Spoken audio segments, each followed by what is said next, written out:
If you don't have any followers or subscribers, can digital marketing still work for you? Well, the good news is the answer is yes. That's the short answer. If you want to stick around, I'm going to give you 10 different ways or tips to help you capitalize on digital marketing in your business. G'day, I'm Ben Fitrell, and I'm all about helping you generate lots of traffic, leads, and customers with your digital marketing.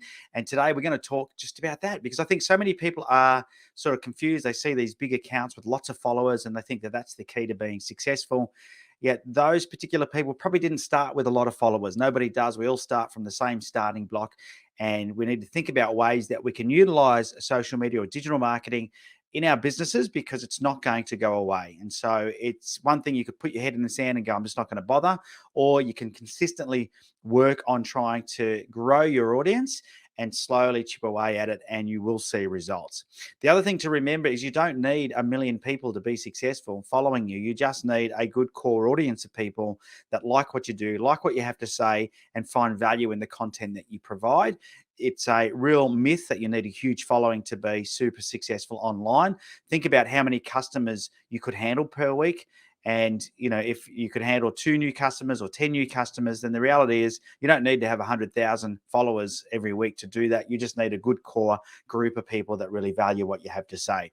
So I'm going to give you some tips on how to really use social media and digital marketing in the best possible way, even if you don't have a big following. The first thing is to be consistent. So what I see happening when people do not have a large following is they get sort of demotivated because you're not getting that dopamine hit of people liking and commenting and even turning up for something like this live video. I mean, quite often nobody turns up, but we still get a lot of views after the fact. So I continue to create them. If people can turn up live, great. If not, doesn't matter. But I'm here every week. As long as I'm in town, I'm not on holidays, I will create a video because what I'm doing is I'm providing value. And eventually all I need is one person to come across this content, go and watch the back catalog.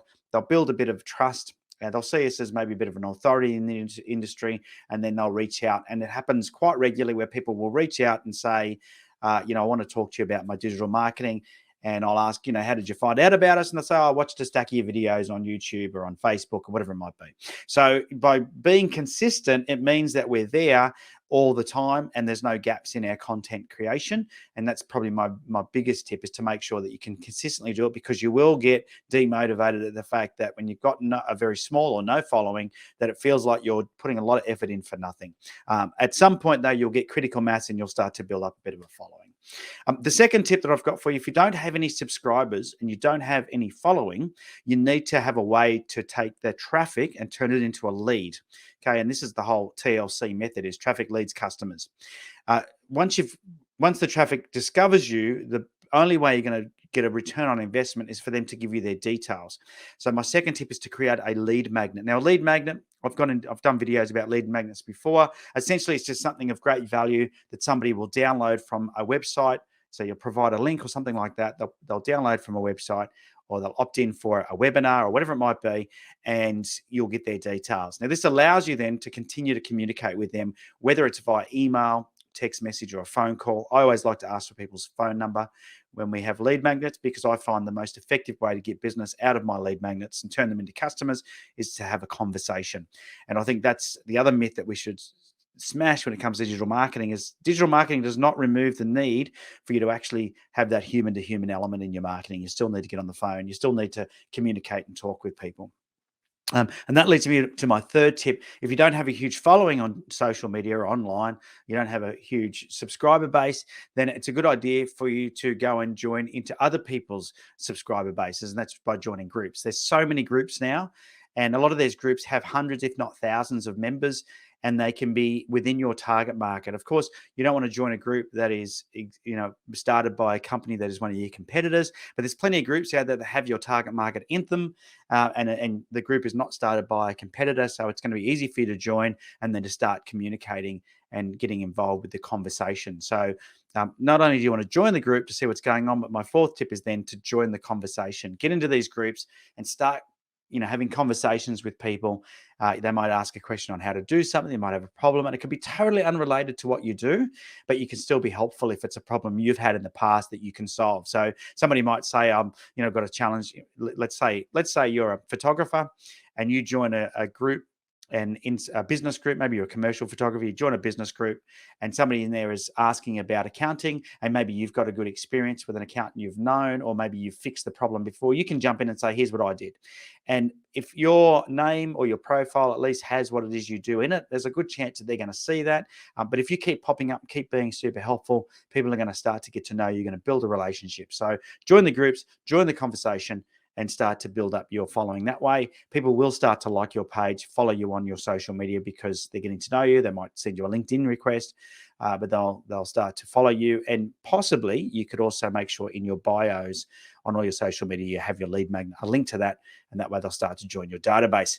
Now, if you do have a database, my fifth tip is to email your database and ask them to follow you on social media.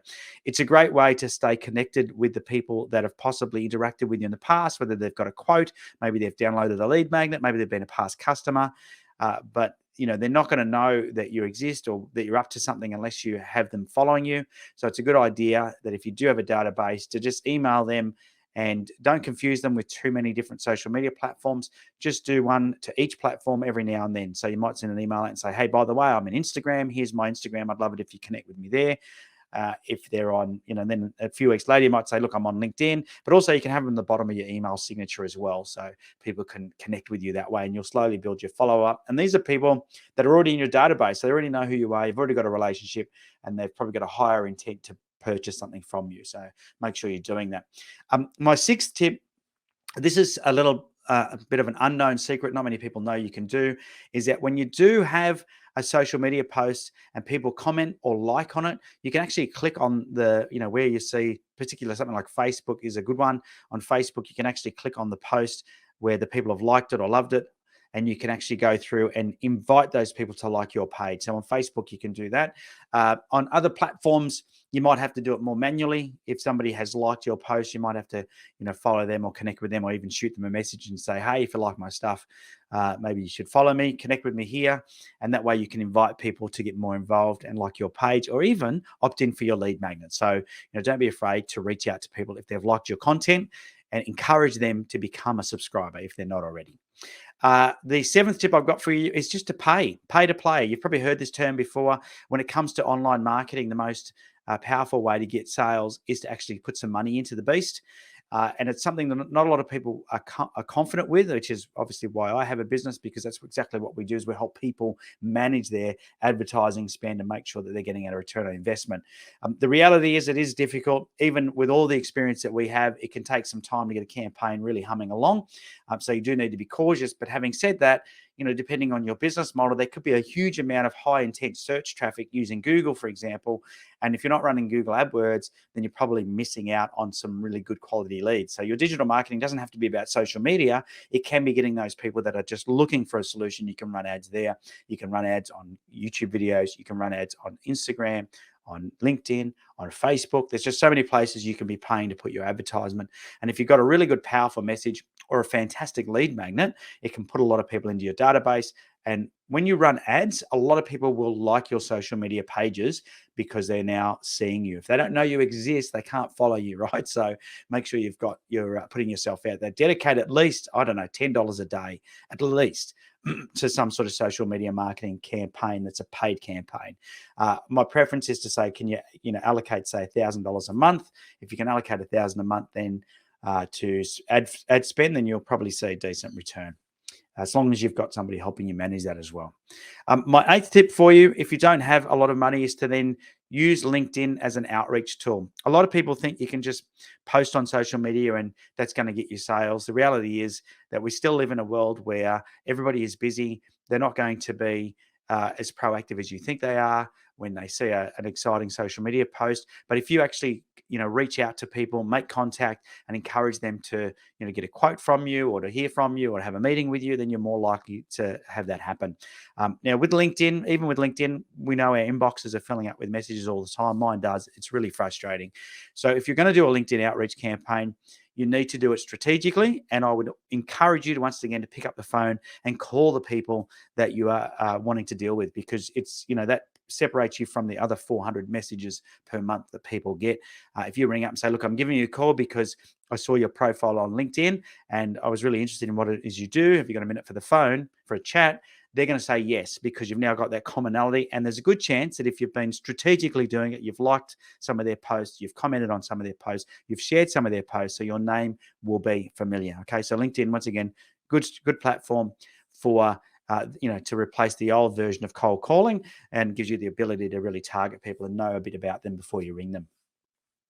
My ninth tip is then, a lot of this sounds like a huge amount of work, and yes, there is some work involved in getting it done. But with social media and digital marketing, you can syndicate your content. And what I mean by that is take a piece of content that you've created on one platform, and you can put it on all the different platforms. You can email it out. You can, post it on. Make it into a video, for example, post it as an Instagram reel. You can put it on TikTok. You can do whatever it is you like. Once the content is created, it's very easy then to repurpose that content. This video is a great example. It's a Facebook Live today, but it's going to go up on YouTube tomorrow, and it'll go out maybe in an email blast. Who knows, right? So the reality is that by creating the content, we can even take this content, have it transcribed by a company that does that. We use a company called rev.com, no affiliation, but I think we pay about $1.15 a minute US, and they transcribe it, and then we can edit it and turn it into a blog post, which is my 10th tip, is to make sure that you are using blogging to your advantage. Every piece of content that you create, if you're answering a question, just like this one, turn it into a blog post, stick it on your website, because there's a good chance that somebody is looking for that, an answer to that question. And when they do a search on an internet search engine, your website will be more likely to show up in search results if you've written a good article on how to solve the problem. The second thing that is likely to happen is that people then may share that content on their website or on their social media platforms. And of course, this is where the magic of digital marketing happens, because now you're getting referred traffic coming to you. But of course, getting a lot of traffic is useless unless you have a mechanism to turn those people into leads, and then a mechanism to turn those leads into customers. So you do need to think about that. So hopefully I've answered the question. Do you need a huge following to be successful on digital marketing? No, the answer is definitely no. You can start with nothing. Do I know businesses that are highly successful without any social media following? Absolutely, plenty of them, most of them, right? So don't think for a minute that you need to be the next Instagram star with 1 million followers to be able to be successful. You see these celebrities, they have a huge amount of other avenues that are promoting them, that lead them to get likes and followers on their Instagram. It's very rare that people only using a platform can get a huge amount of followers just from using that one platform. They're using a lot of techniques and other methods or channels to be able to promote themselves, to get people to come back to those pages and like them. Alrighty, so hopefully you found that helpful. Now, what I do want to do, if you are looking to build your online presence and get more leads from your online marketing or your digital marketing, that's what we do. We love helping people like you navigate the digital world. It's quite a confusing world sometimes. There's a lot of different ways that you can go about generating leads and customers online, and we love helping you create the strategy and then implement the strategy into your business. And the best way to work out whether or not we can help you is to book in for a discovery call. It's a 15-minute call where, during that call, I'm going to do three things really quickly. The first one is just find out a little bit about who you are, who you help, and what's holding you back when it comes to your digital marketing. The second thing we'll do is we'll lift the hood. We'll have a bit of a look at your business, and I usually can find one or two things that are like low-hanging fruit that I can give you quick tips on that you can then take away and implement yourself in your business if you choose to. But step 3 is, if we do feel like there's a good fit, I'll book you in for a deeper dive session called a digital marketing roadmap session. Normally I charge for that, but because you're coming from this video, you'll mention that to me and I will give it to you for free. Okay, that's a deep dive 90-minute session where we look at not just your business, we also look at what your competitors are doing to get traffic to their website and to their social media pages. And I've got a tool that'll help us uncover that, which is pretty exciting. So we're going to put the link down below for you to be able to book in for that discovery call. Just choose a time that works for you. And we'll catch up then. Like I said, 15 minutes. And if there's a good fit, great. If not, great as well. No harm done. There's no obligation. It is just a way for us to discover whether or not we are a good fit. Alrighty, well, that's it from me this week. Hopefully, until I talk to you next time, you're off generating lots of leads online. And if not, make sure you use that link and book in to have a chat. See ya.